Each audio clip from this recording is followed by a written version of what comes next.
সম্মানিত সুপ্রিয় দর্শক শ্রোতা দেশ ও প্রবাস থেকে যারা আমাদের সাথে সংযুক্ত আছেন, আমাদের ভিডিও দেখছেন অথবা শুনছেন, সবাইকে আন্তরিক প্রীতি ও শুভেচ্ছা জানিয়ে শুরু করছি আজকের প্রতিবেদন।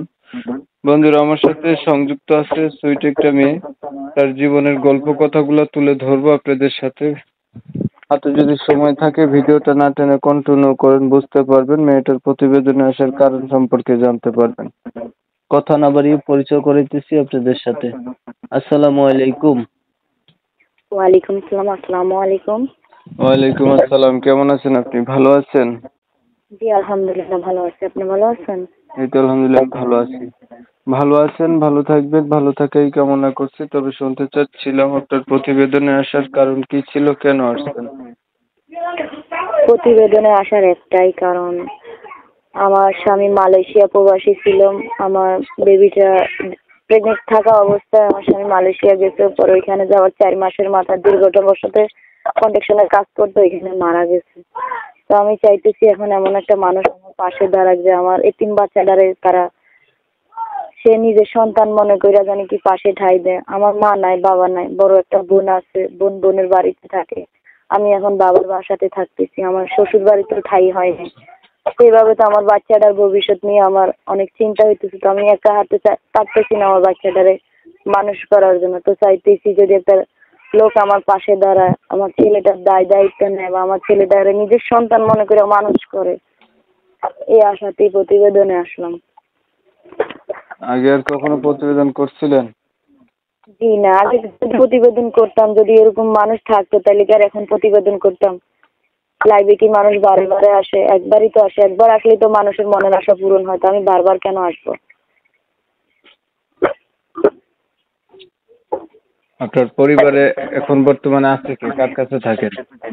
বর্তমানে এখন আমি আমার বাবার বাসাতে আছি। বাড়িতে আরো অন্য ফ্যামিলিরা আছে। আমার বোনের বিয়ে হয়েছে, সে স্বামীর বাড়িতে থাকে। মানে ঘরে একলাই থাকে, এমনি বাড়িতে আরো মানুষ আছে। আপনার বর্তমান বয়স কত চলে? আমার বর্তমান বয়স 24 বছর। লেখাপড়া কতটুকু করছেন? আমি লেখাপড়া আপনার এসএসসি পরীক্ষা দিছি, পরে আর পড়তে পারিনি। এখন দেখুন, আপনি যেহেতু বিবাহিত, আপনাকে যারা বিয়ে করতে চাইবে তারাও আপনার মতো বিবাহিত হবে। আপনি রাজি আছেন? হ্যাঁ অবশ্যই রাজি আছি। সে বিবাহিত থাকুক বা তার ফ্যামিলি থাকুক, একটা পুরুষ 4টে বিয়ে করার অনুমতি আল্লাহ তাকে দিচ্ছে। যদি তার সমান যদি তার রাখার দায়িত্ববোধ পালন করে, তো সে যদি বিবাহিত হয় বা তার ফ্যামিলি তার বাড়িতে থাকুক, আমি আমার বাড়িতে রাখা, সে যদি আমাকে ভরণ পোষণ দিতে পারে, আমার বাচ্চাটার দেখাশোনা করতে পারে, তাতে আমার কোনো অভিযোগও নাই বা আমার কোনো ইয়েও নাই। আচ্ছা, তো ঠিক আছে, আপনি ভালো থাকবেন। আপনি বিষয়টা আমি ক্লিয়ার করে দিচ্ছি। প্রিয় দর্শক শ্রোতা, শুনছিলেন এই যে কথা বলছিলাম না, এটা প্রতিবেদনে হচ্ছে ভালো একটা মনের মতো মানুষ চাচ্ছে। বলে রাখা ভালো, সে কিন্তু আগে থেকেই বিবাহিত। তার হাজবেন্ড হচ্ছে প্রবাসী ছিল, মারা গেছে। এখন প্রতিবেদনে এসে চাচ্ছে ভালো একটা মানুষ যদি তার পাশে থাকে, তার দায়িত্ব নেয়, মনের সাথে মন যদি মিল খায়, তাহলে হচ্ছে জীবন সাথী করবে।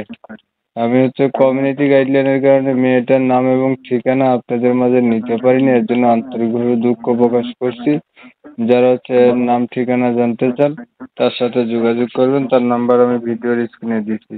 আপনারা জানেন আমি এই ধরনের ভিডিও ছাড়ি। ভিডিও ভালো লাগলে লাইক দিবেন, শেয়ার দিবেন, ইমো মেসেঞ্জারে ছড়াই দিবেন। সবাই ভালো থাকবেন, সুস্থ থাকবেন। আল্লাহ হাফেজ।